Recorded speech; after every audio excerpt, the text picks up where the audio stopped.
Hi, Brian. Hey, John. Hey, welcome to our first podcast. Yes, here we are. I know. Boomer and X. Brian, how old are you? I'm 57. Okay, and I'm 70, so we must really be bored to go ahead and do this. But Yeah, we had nothing else to do. obviously. So I had to ask myself why a podcast, and when we first discussed this, and one of the things is, I just recently retired, and I was in education for the last 13 or 14 years, and I was totally disillusioned with our educational system. It's probably one of the few things that I agree with our president on. But and that's definitely a topic for many topics for later. Okay. But I was going to write a book on it, and then I started writing the book, and I realized I'm really a shitty writer. Really? I'm not a good writer. I mean, I can, I can, write a sentence, but when I would read what I wrote, the key to being a really good writer is to actually be able to write. And I used to teach this to my kids in education the few times that I taught ELA is that writing was thinking with a pencil, and anybody that's able to convey their thoughts directly to a piece of paper, that's a true gift. And everything gets lost in translation between my head and the piece of paper. So I very rarely am able to convey exactly what I want. So the next best thing is, I thought, well, why not a podcast? Right. There is a long philosophical question as to whether there is such a thing as original thought. I don't know. I think everything scaffolds on somebody else's thoughts, and that's where we come up with these ideas. And so you will hear as we go along, it's going to become very apparent to people that I am in recovery and in a 12-step program. So a lot of the stuff that you hear is just me parroting some of that stuff because it's, quite frankly, who I am right now. Right. So I wanted to get that out there. And I also want to make sure that in no way am I speaking for the program at all. Right. Whatever that program is, and it's not important what it is. And again, I only mention it because my last 37 years have been totally shaped by it. So, which, what do you think? Is there such thing as original thought? I don't think so. I mean, I think original thoughts brought together form original thoughts. So yes and no. I think every original thought comes from a previous thought that someone else had combined with a thought you had, and there's a new thought. It's funny, I've been thinking about that with music a lot lately. And is there any original music? And the answer is no. I'm listening to this podcast. It's a fantastic podcast. This guy, Andrew Hickey, it's called A History of Rock Music in 500 Songs. And he emphasizes again and again, and there's no first anything in music. It's all things coming together that were not put together before. Now and then somebody might take that into a sound that you've never heard before, but it still has elements of these past things that have come before it. So I'm kind of using that as a basis for my answer. Okay. Well, and I don't think it's really that important, that question. Yeah. But I do think that it's important that we realize that, I think that's kind of what becomes a megalomaniac, and I'm not going to use any names out there in the public right now. But the idea that we somehow think we're just a little bit smarter than the average guy. Not the average guy, but, I guess what I'm really trying to say is there's many things that I have a problem with, mainly because I'm 70. And get off my lawn, by the way. But one of the things is that I don't think people listen anymore to each other. I think everybody has gotten into this kind of mode, and I think it was exacerbated certainly by COVID and definitely by the political atmosphere that's in the country right now, where we go ahead and we write mentally or physically write our narratives, and then we our scripts, and then we try to fit people into it and manipulate and try to get them to say their lines. Yeah, it's confirmation bias. Yeah. It sounds like what you're talking about. Exactly. Yeah. And I think we are in the worst possible state of confirmation bias. I because don't think there's any doubt about that. everyone is in their own bubbles. Like on, you're on Facebook, Instagram, whatever it is, you're only going to hear stuff from people that agree with you for the most part. And it's going to feed that to us. YouTube, it knows what we like. It knows we like Trump, or it knows we like anti-Trump, and it gives us more of that. Right. And it just confirms, yep, see, I was right. Yeah. And yeah, I agree. I think listening has become a lost art. It definitely. And debating has definitely. I don't know if it was always like this, though. Maybe this is. I'm going to tell you it wasn't. Okay. And I'm going to tell you why I know it wasn't. When I was a hippie back in the day, and we were doing our things, and it was the 70s, one of the things, now granted, this is fueled by a lot of weed, okay? Right. But people sat down, and this is where the word comes from, and I would literally, if I just met you and say we shared a joint or something, hey, man, you want to rap? Huh. And we That would meant like get to know each other? Yeah, and that meant to sit down and tell each other what we're about. Okay. And you, most people don't really, I mean, I see a lot of things about the 70s and the 60s, but one of the things I don't see people talk about is rap sessions. And that's what we called them. Huh. We sat down and we had rap sessions. So, and we were allowed to disagree, and but there was a certain decorum where people actually listened to each other, and you know what? I actually learned some things. Right. So, right. But I think that's just so not visible anymore. Yeah. Nobody wants to. They just want affirmation. Yeah. Well, I know in my case it's also, and maybe this is a symptom of having discussions online that where people just kind of all the manners go out the window, like especially with strangers. Right. Like people are just going to say whatever the hell they want. Not just strangers, but people I hadn't seen in 30 years, but we were friends on. We didn't really know each other for the last 30 years, but now we can communicate. But it's just like, it might be. I'm wondering if it's people are so nasty online to each other that especially younger people are afraid to bring up politics or subjects that are contentious because they don't want that in-person tension. Well, it's that, it's like anything else. If you don't practice, and I go back to the rap sessions, if you don't practice discourse, if it's not part of who you are, you literally don't know how to do it. Right. And typing doesn't count. No, it really doesn't. And we all have the stories of, going into restaurants, and I can't remember where it was. My significant other and I were eating out there, and there were 8 kids. Oh, they had just played it was in the Chipotle, and they had just played a baseball tournament.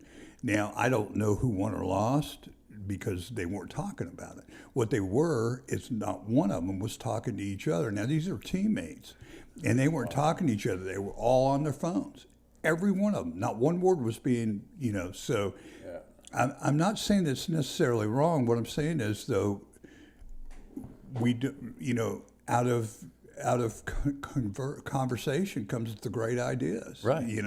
And back and forth. The discourse is important, and I truly wish that in education we would actually put more of an emphasis on critical thinking, but also critical exchange of ideas. Right. And we just don't. Right. Everything is, again, it goes back to the narrative in education, and we could have a 10-hour session right now, but everything is backwards designed off of testing. That's how we're measured. We're measured by testing. So everything we do has to have that as the goal. And as a consequence, there's nobody actually learning from each other. And I know this is stereotypes, and I'm kind of rambling a bit, but for years, like I said, this is somewhat of a stereotype, but it also kind of speaks to the cultures. The Swedes were very utilitarian. They became known for the Volvos and I think the Saabs, and these were cars that they looked okay, but they were practical. They Safe, got you through. Practical, and then you had the Germans, who were all about precision. The BMWs, the Mercedes, and performance and stuff like that. Right. And excuse me, people in England, but the UK was. This is probably not fair to them, but it was more about pretentious style. Yeah, and style. There you go. Aston Martin. Thank you. I mean, yeah. British Leyland products were Jaguars. Right. Those kinds of things. Now, anybody that knows anything about cars knows that those cars are great when they work right, but they rarely work right. Yeah, exactly. So. What about the U.S.? What was that? Well, up until recently, and this is where I think we're going to get into trouble. Yeah. We're about innovation.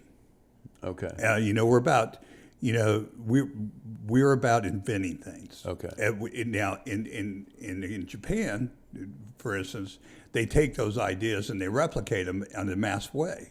Right. Let's talk about the Japanese automakers, and I use those only as a frame of reference. Right. But that's how they got their share of the market, was taking our ideas and replicating them for a cheaper price. Right. And a more efficient price. So we've always been, and a lot of that has to do with the fact that we chose as a country to, in the colonial times, we just had to figure it out. Right. It was just that way. We were living on basically an island, a big island. We had to innovate. We had to. There was no instruction We had to, and manual. we became very good at it. Yeah. And so the entrepreneurial spirit really thrived. Right. And that's what built this country. Right. The old industrialists and those kind of things, they figured out how to do that. So, but I worry about us losing that entrepreneurial, critical thinking kind of motif, because I just think that I think we've gotten lazy as a country. Yeah. Basically.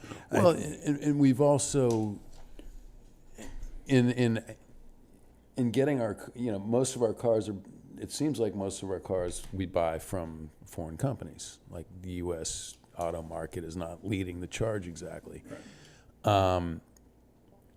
So right now there's not just in automotive, but there seems like a big movement to bring everything back to the U.S., bring manufacturing back, which I'm all for. But it seems like what we're trying to do is first eliminate the cars coming in, or at least make them way too expensive, and before we're building the infrastructure to meet the demand. Like we could build an amazing car in the U.S. I have no doubt about that. But I'm thinking, shouldn't we build that car first, get the factories set up, and have the demand there before we take away our other options? Yeah, it's kind of almost like in order for us to make ourselves feel good, because we are the most powerful country in the world, and simply because we have more money as a country than anybody else, and we're basically, I think, in a lot of respects, in our policies, are the bullies of the earth. When it comes to our policies, these excess tariffs, which is what you're talking about, thinking that somehow if we charge these excess tariffs, we're going to have time to do that stuff. But the lag time that it's going to take to build that infrastructure and actually have an effect is, I think it's insurmountable, because I don't think we have the patience to see it through. Well, and not to mention, it seems to me like the economy is going to take a big dip. So people are going to be even tighter with their money and not invest in these new markets or in these, industrialization, we'll just call it, bringing those jobs back to America. That requires investment, big investment. And if our economy's not doing well, I don't know. I'm getting a little out of my league here in terms of investments and what it takes. We're not out of our league. Some of the shit's common sense. It seems like it. You know, I mean it. You know, everybody thinks that just because if somebody has money that they're smart, and if they don't have money they're not smart. Right. It's just not true. Oh, but that's the culture that leads this country, right? Right. It has been since the 80s. Right. I mean, I saw it black and white, and I'm sure you've seen it too. Yeah, you talk to people on a golf course. I've been, and they just bow down to whoever's got the money. Right. Oh, he was a smart man. He invested in that, and then he got this, that, and the other. It's like, yeah, if you've got that kind of money to invest, it's an impressive thing to make the right decision with it, but I don't know if that necessarily makes you a smart person. Well, it may make you smart, but it certainly doesn't make you wise. Right. We got very lucky as a country. Okay, we didn't want, the settlers, first of all, the settlers didn't want, to practice the same religion, so we all came over here. The Native Americans had no concept of land ownership. That was a purely European concept, and we introduced that to them in a very harsh way. Yeah. We took their land. Yeah, their understanding was we belong to the land. Correct. And nobody owns the land. So we took the Chase family took a handful of marbles and bought the island of Manhattan from the Indians. And which, by the way, from a Native American standpoint, that was a pretty good deal because you guys, for I think it was $27, it was some ridiculous amount. And they thought, well, you're going to $27 for something you can't even own, because it wasn't a bad deal. There's no owning this land. Yeah. So it was so anyways, we build our economy based on, conquering that situation, we enslave labor. And slavery, yeah. And those kind of things. And then all of a sudden, where we were geographically, we were protected. We're protected on the west by the Pacific and the east. Exactly. There was a reason we were able to defeat the British Army. They didn't. You think those guys wanted to get on the ships and come over here? No. Have anything to do with that? But anyways. So we got very fortunate, right? And our country's full of natural resources. Yeah. So I mean, we were. And now, did we take advantage of them? Did we do some things? And were there some really good things? Yes. But I think you have to have some humility and understand how fortunate we are as a country to be in the situation that we're in, and it doesn't bother the Europeans. I don't think so much in the other people of the world that we are so rich. It bothers them when we impose it on the rest of the world. In our arrogance. Yeah. Our arrogance, yes. I learned a lot. I went to Boston University, and there was a lot of huge international student body there, and I became good friends with a lot of Europeans and Middle Easterners, and it's from our perspective, they show on the television set, tens of thousands of people burning American flags in Iran and over the years we think, okay, they hate us. But we never ask why. And it's not they hate us, it's a portion of that country, it's a population. There were the biggest candlelight vigil for 9/11 victims was in Iran. So it's not, it's a misperception, but we're fed that from the media.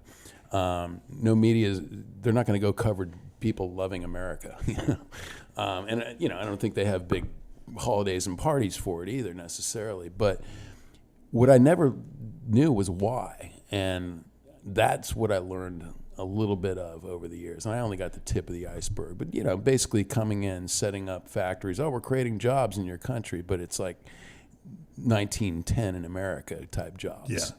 Slave labor. Right. And they're in desperate situations. They're going to take the jobs, of course. But then we start imposing, okay, if you want our business, you want our factories, you want us to create jobs, you have to do things our way. You have to play nice with us on these other fronts. And it becomes bullying, basically. Yeah. And don't get me wrong, I don't think there's anything wrong with using leverage. I mean, we are a capitalistic society. Sure. Excuse me, I have to cough. But I don't think it.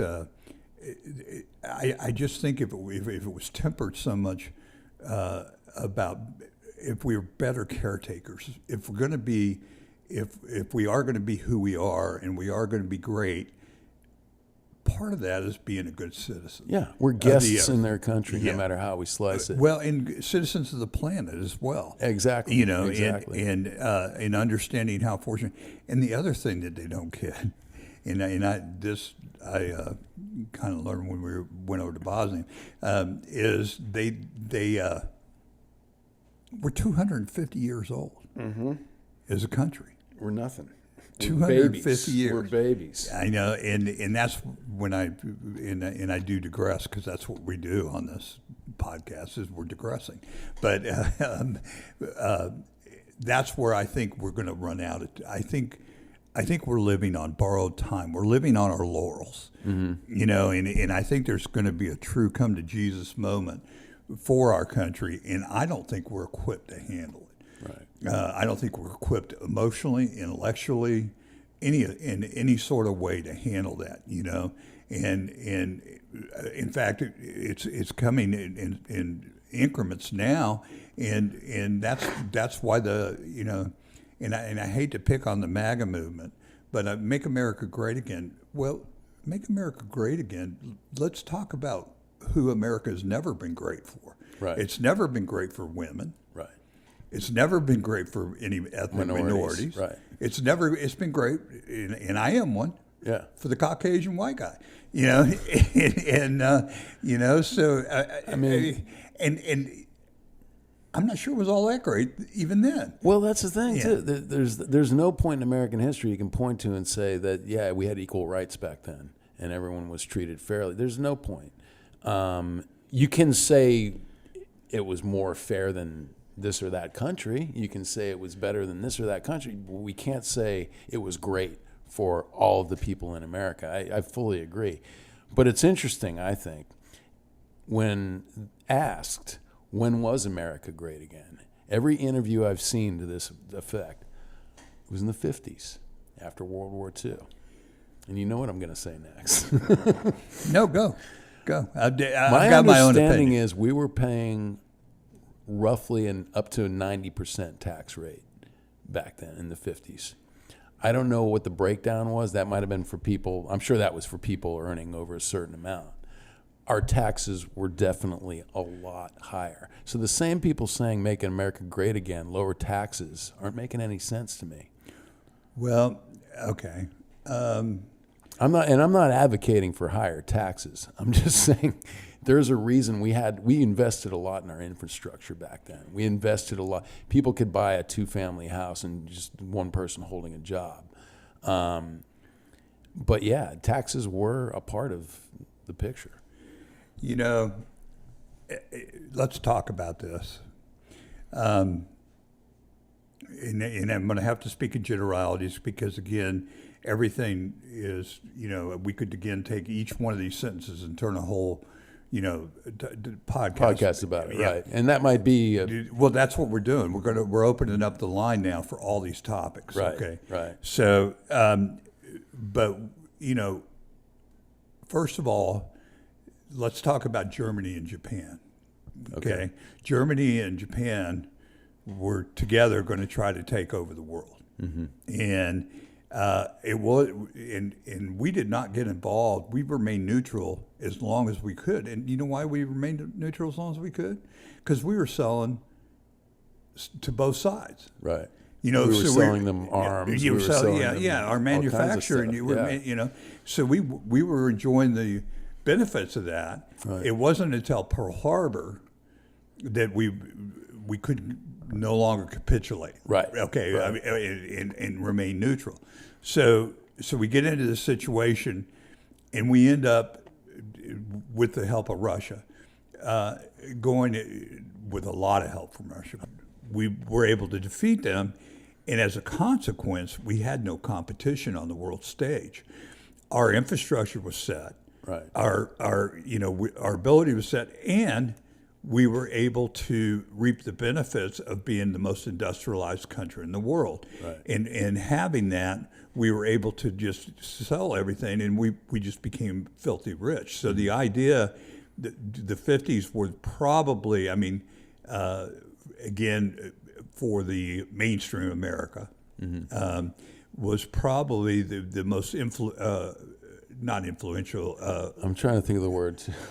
Fortunate. Fortunate. Well, whatever. but- We had a lot of freaking money. Right. Okay. And all this being said, I still think we're the greatest country in the world, but we have to look at ourselves and see our flaws, or else how are we going to get better? Yeah. You know, and again, this education thing, we're going to spend a lot of time on it. But the one thing I'm going to say is simply this. We've got to get rid of standardized testing, period. Let's talk End of about discussion. That. Well, I guess not.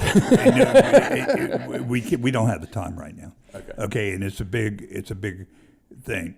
I will tell you this, that Finland is pretty much regarded as having the best educational system in the world, and that's a pretty much a consensus. Okay, and they do certain things in Finland, and this is what this is why this goes to the arrogance. Okay, you know, America spends more money per pupil than any country in the world, And it gets less than probably the top. I think they're 13, 14, 15. We're top 15. It's almost as bad as yeah. healthcare. Yeah. What we spend versus what we get. It's the same thing. It's Yeah. just excess. And one of the things they do in Finland is they don't have standardized tests, and they don't have, you know, I don't know how old you are, but back in the day when you had the kids with disabilities, and I'm not talking about the extreme disabilities where they couldn't walk or anything like that. I'm talking about the kids that I think they called them special ed back then. Yeah.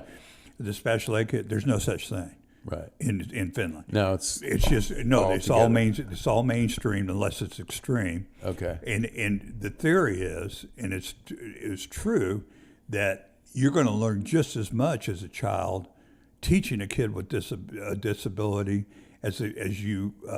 And in return, that kid with a disability has a gift in something else that's going to teach you something about yourself, and we hold each other up. And so there is no special education, and there is no standardized testing. So why do we insist on making everything based on standardized testing?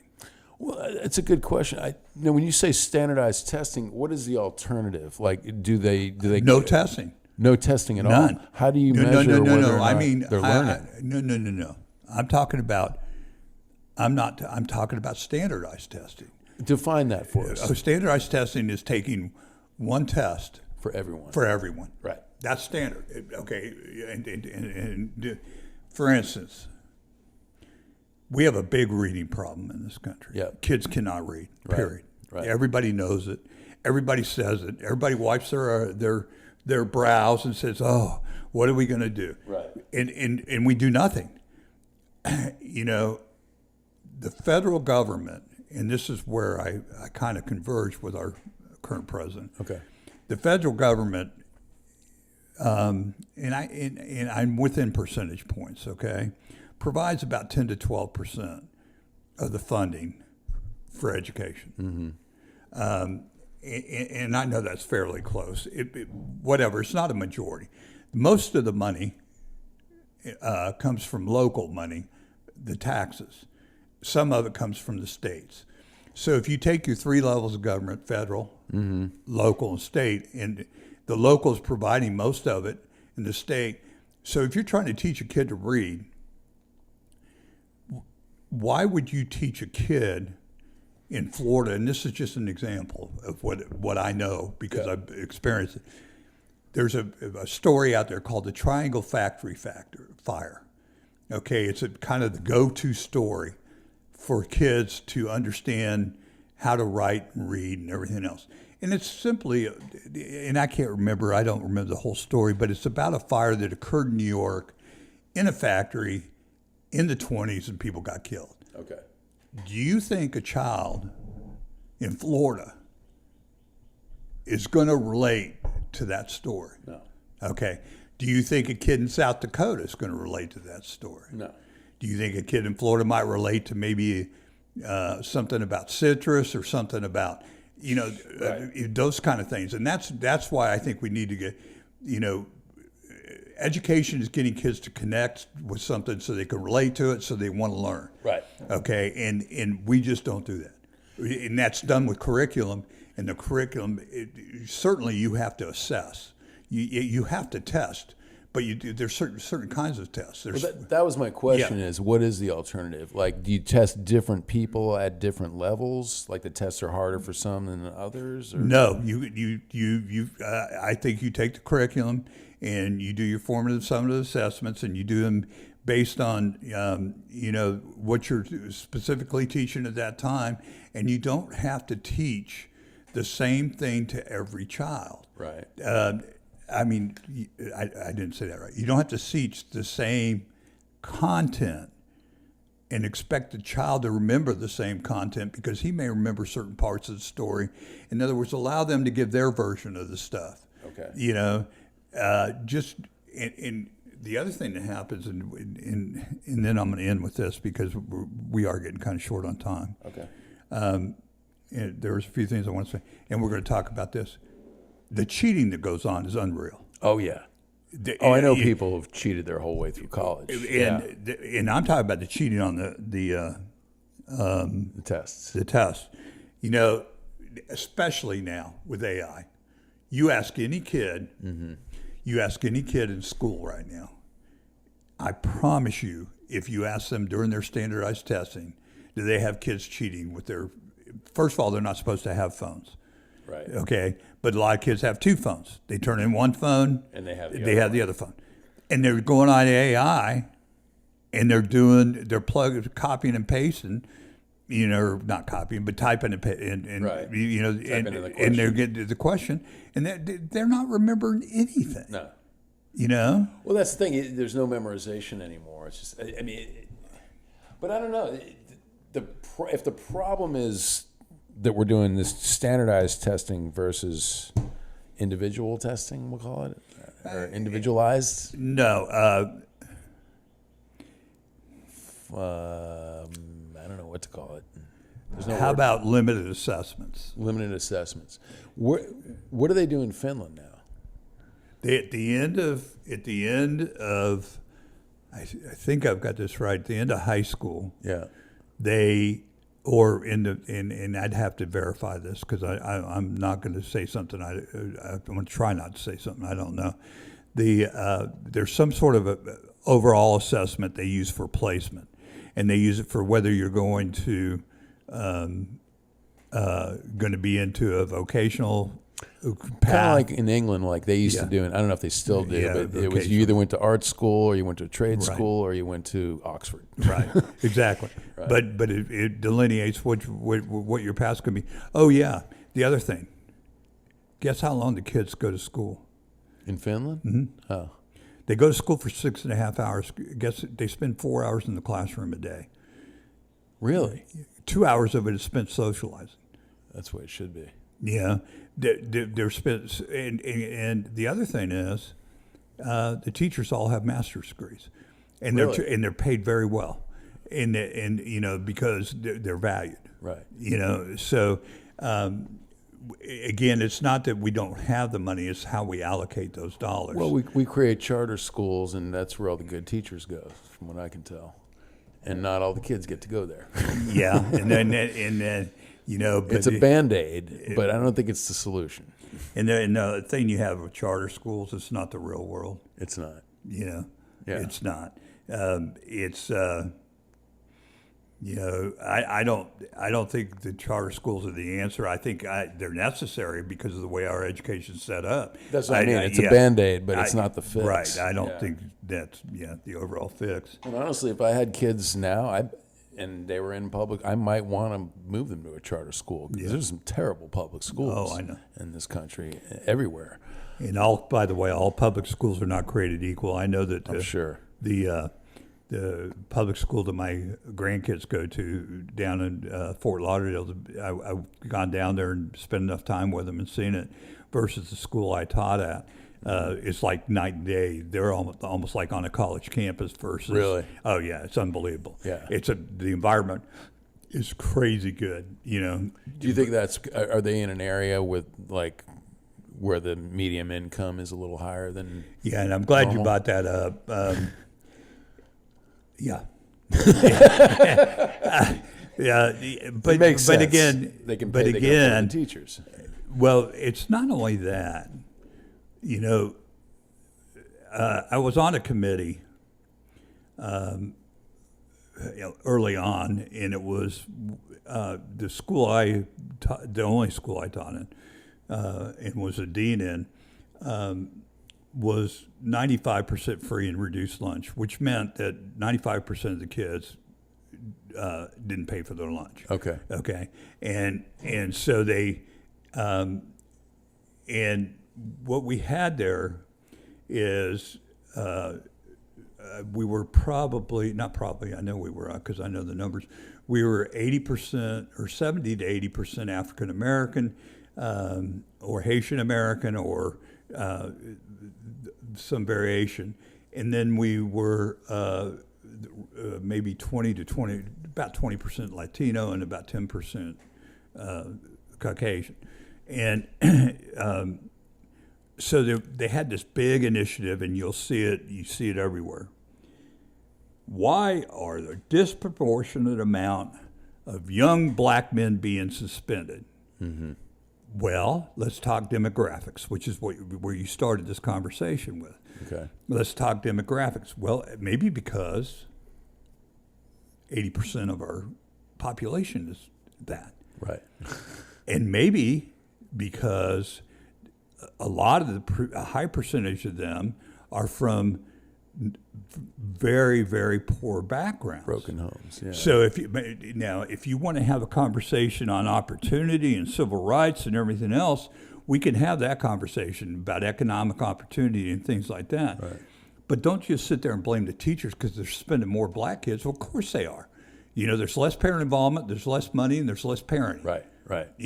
Right. In those situations. And they're acting out. But you have to ask yourself why, though. Right. Okay.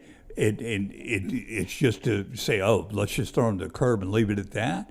That's not a solution. The solution is, if you want to truly know, then you got to be part of that solution and have again a discourse on why it is that way. Right. And it's been that way for forever. I mean, there's prejudice everywhere you look. Right. It just, some people veil it better than others. Sure. I mean, yeah, that makes sense. And the thing now is, and I touched on this, and we probably won't have time to get into it now, but it seems like we're really misplacing our priorities right now in terms of how we're going about fixing the education system. Again, they're going through and removing this book that has a character that people are nice to and is gay.